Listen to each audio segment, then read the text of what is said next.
Se a gente pudesse resumir os últimos anos do Brasil em uma ideia, eu diria que essa ideia é falta de diálogo. E se a gente pudesse resumir em uma única palavra, essa palavra seria ódio. O livro que eu vim mostrar pra vocês nesse vídeo de hoje, que eu vim conversar um pouquinho com vocês, ele é meio que um espelho da polarização do nosso Brasil dos dias de hoje. E esse livro é Solução de Dois Estados, do Michel Laub, Companhia das Letras.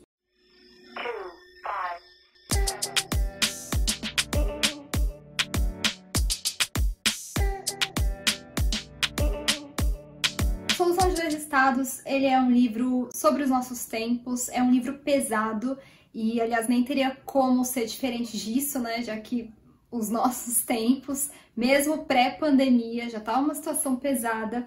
Ele é um livro até estranho, né, esquisito de falar sobre, porque ele tem muitos elementos, a própria estrutura dele é um pouco diferente. Não tem como dar spoilers desse livro, porque simplesmente essa ideia de spoiler não tem aqui no livro, não é coerente com o que a gente encontra aqui, então achei isso bem curioso. Basicamente, nesse livro aqui, a gente tem uma cineasta alemã, uma documentarista, que está fazendo um documentário sobre a violência no Brasil. E para isso ela entrevista, então, duas pessoas que são os irmãos Alexandre e Raquel. O Alexandre, ele é um empresário, né, de um negócio que meio que mistura uma academia, uma igreja em um esquema de pirâmide, e nas palavras dele, ele ajuda as pessoas a se erguerem a partir do próprio esforço delas, né, da força de vontade. Ele atua principalmente na periferia de São Paulo e, na real, assim, ele meio que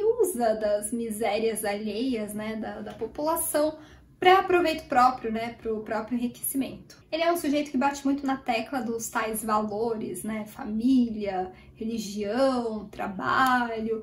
Na verdade, ele é uma figura bastante oportunista, meritocrática. Ele é o dito cara das planilhas, né, o cara que busca eficiência nas coisas pura e simplesmente. E é isso, né, ele acha que todo mundo pode vencer a partir do esforço próprio, sem levar em consideração muitos outros fatores do entorno das pessoas, da realidade das pessoas, enfim. E a Raquel, né, irmã do Alexandre, ela se define como uma artista performática de 130 quilos, ela usa o corpo dela de forma bastante política, toda a arte dela, né, moldada nas experiências traumáticas da juventude, do bullying que ela sofreu. Hoje ela tem 46 anos, ela sofreu muito bullying, né, na adolescência principalmente, ela era chamada de vaca mocha. Então todo esse trauma, essa baixa autoestima, ela levou tudo isso para o trabalho dela, ela produz uns vídeos em que ela é espancada nua, e o curioso é que quando ela divulga esses vídeos, enfim, na internet, as pessoas chegam a atacar ela, que está sendo vítima da violência, nos comentários dos vídeos. E existe também um regozijo das pessoas, né, de verem ela sendo espancada, sofrendo violência. Ao mesmo tempo, toda essa linguagem, ela é interpretada e decodificada pelas pessoas como isso, né? Como sexo, como pornografia. E a figura da Raquel aqui, ela é muito subjetiva, né? Ela tem interpretação subjetiva. Todo o discurso dela é pautado pela imagem. Ela própria se define como uma mulher de 130 quilos, sabe? Todas as experiências traumáticas que ela viveu meio que moldaram a trajetória toda dela, tanto pessoal quanto profissional. E isso é uma marca que não pode ser apagada dela e nem vai ser apagada, sabe? Tá muito junto, tá muito dentro dela. Então o livro inteiro ele é formado pelos depoimentos desses dois personagens, né? Que vão se intercalando, meio que simulando a elaboração desse documentário. E esses depoimentos, eles se prestam muito à tentativa de se justificar, né, dos dois lados, mas também e principalmente como ferramentas para atacar o outro. E conforme a gente vai, então, acompanhando os depoimentos desses dois personagens, a gente vai penetrando no passado deles, né, o passado meio que em comum, já que eles são da mesma família, e na raiz de todo esse ódio, né? Então, a família era uma família abastada, né? Uma família que vivia de um jeito confortável e tal, até que o pai quebrou por conta do plano Collor, né? A época das poupanças confiscadas e tudo. Nesse período, a Raquel, ela estava longe, ela estudava arte na Europa, então ela estava meio que afastada de toda essa situação que estava acontecendo. E também isso é um motivo para o Alexandre atacar bastante a Raquel, e foi toda essa mistura, na verdade, toda essa situação fez com que os ressentimentos explodissem, né? Porque pro Alexandre, a Raquel não passava, assim, de uma princesinha mimada, uma garota que estava sendo bancada na Europa, enquanto a família estava sofrendo com a crise financeira, enquanto o próprio Alexandre estava tendo que suportar toda a barra que estava acontecendo, tanto na questão da família quebrar e tudo mais, depois a morte do pai, depois a depressão da mãe, e a Raquel estava longe. A Raquel, por outro lado, ela coloca no Alexandre a culpa dos problemas, das desgraças da vida dela. Por quê, né? Porque na época em que ela sofria muito bullying na escola, era ridicularizada, ela era atacada, né, de maneira até agressiva pelos colegas, o irmão dela meio que reproduzia esse mesmo bullying dentro de casa e reforçava esse bullying na escola também. Para coroar toda essa história, tem a questão da herança da família, que foi mais um motivo para o ódio, para o desentendimento, e gerou muitos embates, né, baseados na culpabilização, também na humilhação do outro, sabe, por uma visão muito individualista sempre. E toda essa questão, na verdade, culmina num episódio de violência, que foi justamente o episódio que meio que é o motivo da existência desse documentário que essa cineasta alemã tá fazendo. Foi num evento sobre política e sobre corpo, e a Raquel era uma das pessoas participantes, né, desse evento, que ia falar e tudo mais, e aconteceu que no palco ela foi espancada por uma pessoa, por um espectador, né, da plateia.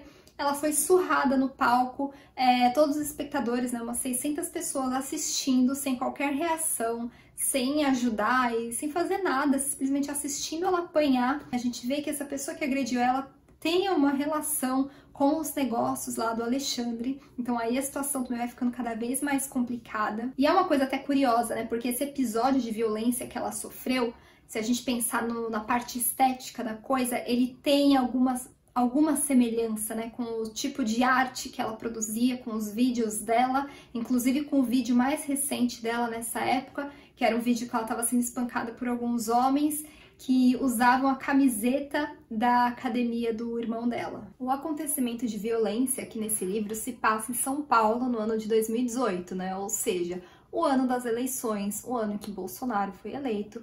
E o que a gente vê aqui é isso mesmo, né? Um retrato do Brasil contemporâneo, um Brasil que é polarizado, um Brasil que é bastante radical nos seus discursos, e tudo isso fica muito bem ilustrado aqui pelos depoimentos que a gente vê, e tudo isso está bem longe de estar só na esfera política, né? Apesar de que eu acredito que não tem como a gente separar e isolar completamente a esfera política de todo o resto, né? Então tudo se reflete na vida pessoal, nas nossas relações. Um exemplo muito claro disso que a gente vive e tem vivido nos últimos anos é só pensar, né, em quantas discussões, em quantos rompimentos que aconteceram entre amigos, entre familiares, tudo por conta desse contexto polarizado que a gente vive. Aqui a violência ela é mostrada praticamente como um espetáculo, e as pessoas nutrem um prazer que nem é secreto de assistir tudo isso, sabe? De presenciar. No meio disso tudo a gente tem a Brenda, que é a cineasta alemã que está fazendo esse documentário,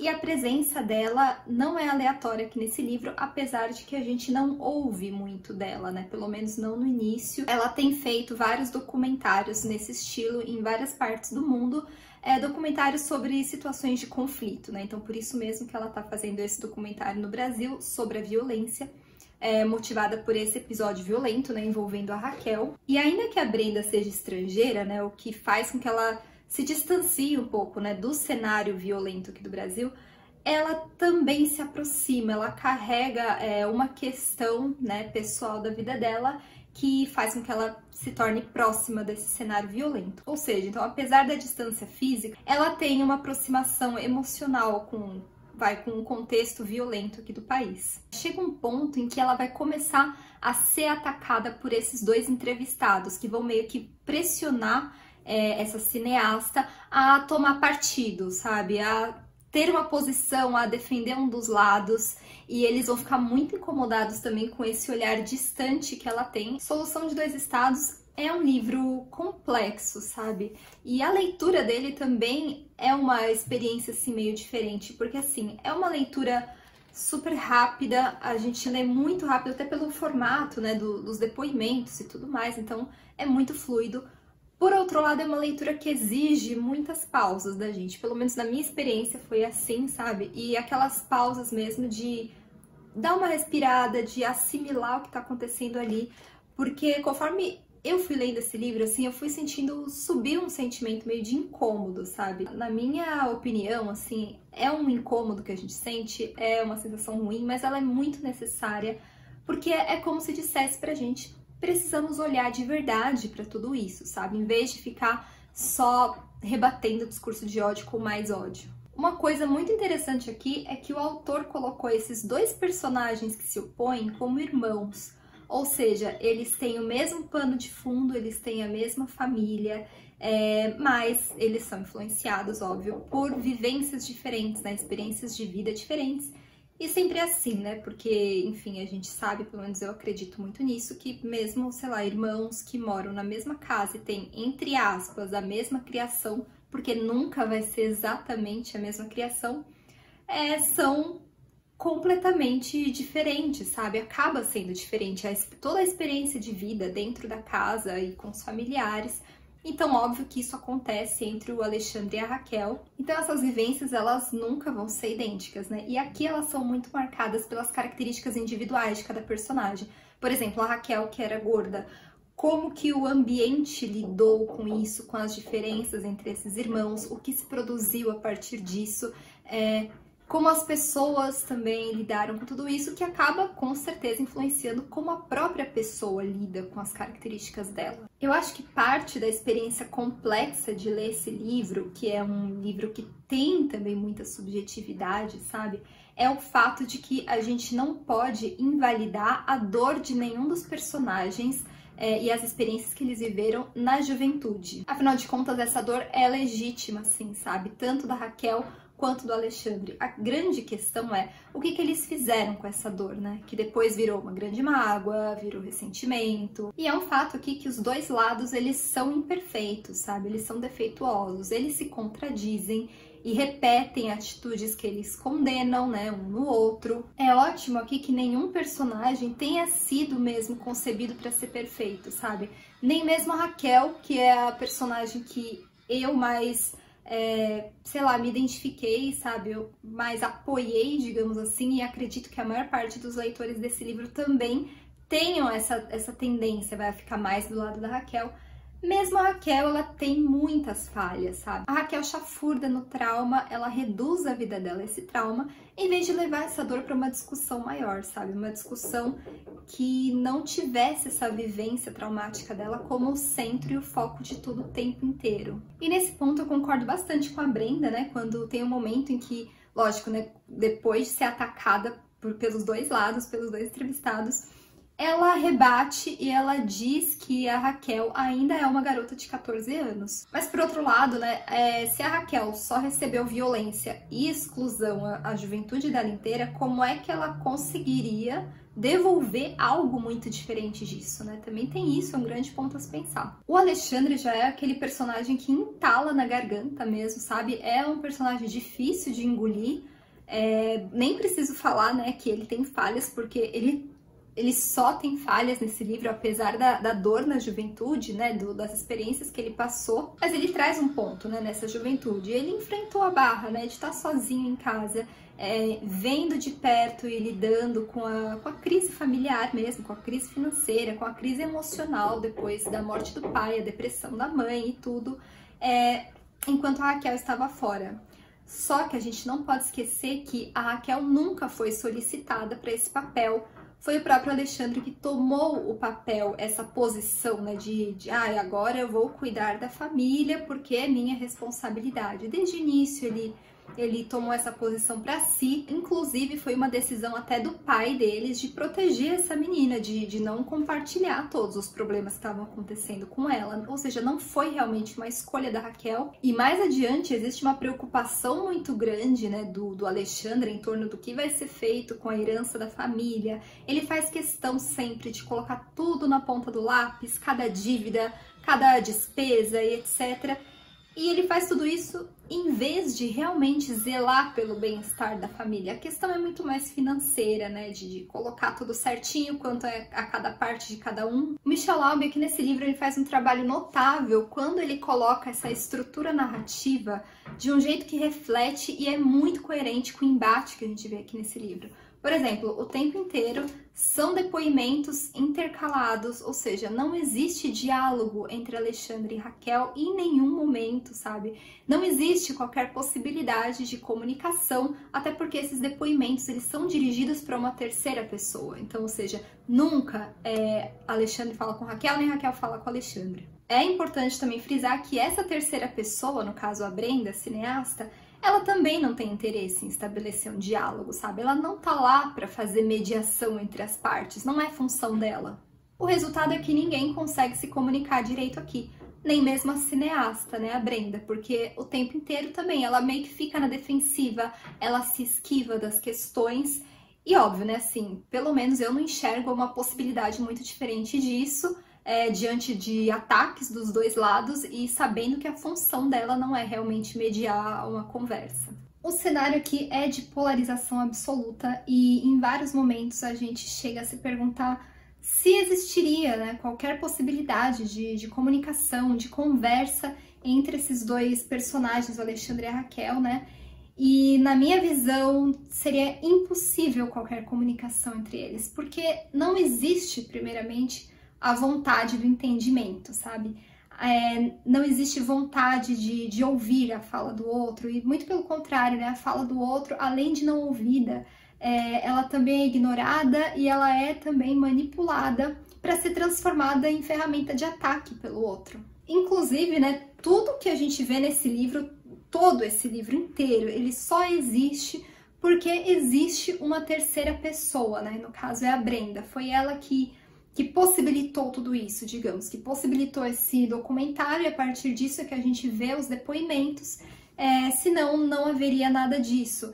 E mesmo assim, mesmo com essa dinâmica, né, não sei nem se a gente pode chamar de dinâmica, porque não existe realmente, sabe, um acontecimento que una eles, assim, um diálogo, uma comunicação, enfim. Mas essa dinâmica também a gente percebe que não leva a lugar nenhum. O autor, ele não vem apontar soluções, sabe? Não é esse o objetivo desse livro, pelo menos. Ele não vem julgar o que é certo, o que é errado, o que é justo, o que não é. Ele simplesmente coloca a gente para olhar que o problema é muito maior do que isso, sabe? E é aí que entra o título desse livro, né? Solução de Dois Estados, que eu acho que não teria um título melhor, o título mais perfeito para esse livro, sabe? Esse título, ele se refere, na verdade, à situação, né, da questão entre Israel e Palestina. Então, a solução de dois estados era meio que a proposta para existir uma convivência, né, uma coexistência entre esses dois estados, só que não foi para frente justamente porque nunca houve consenso entre as partes, que é o que a gente vê aqui. E que é, aliás, né, o que a gente está vendo acontecer no nosso país, e é muito triste não enxergar uma luz no fim do túnel, pelo menos não a uma distância observável. Bom, Solução de Dois Estados, como eu disse, é um livro pesado, é um livro carregadíssimo e ao mesmo tempo é um livro muito necessário, muito importante. Acho que eu não conseguiria passar para vocês aqui nesse vídeo a importância desse livro, sabe? Foi uma das minhas melhores leituras desse ano até agora, então eu recomendo muito para todos vocês. Esse é o segundo livro que eu leio do Michel Laub. O primeiro que eu li dele foi A Maçã Envenenada, já tem alguns anos, e foi, assim, um livro que logo quando eu li, assim, eu já soube que eu tava virando fã do Michel Laub, sabe? Michel Laub também é autor do Diário da Queda e do Tribunal da Quinta-feira, que são dois livros bastante conhecidos dele, dois livros que eu ainda preciso ler. Bom, essa foi a resenha de Solução de Dois Estados. Se vocês gostaram desse vídeo, por favor, não se esqueçam de dar um gostei, porque ajuda demais aqui o canal, ajuda os conteúdos e tal. Não se esqueçam também de se inscrever aqui no canal e de assinar o sininho das notificações para ser avisado dos novos vídeos. E se vocês ficaram curiosos e com vontade, enfim, de ler Solução de Dois Estados, eu sempre deixo aqui na descrição o link de onde comprar. E eu aproveito para lembrar vocês que se vocês usarem esse link, vocês vão estar apoiando demais aqui o canal, o meu trabalho, os conteúdos, e não vão gastar nenhum centavo a mais por isso. É isso, gente. Então, eu vou ficando por aqui. Um beijão e a gente se vê nos próximos vídeos.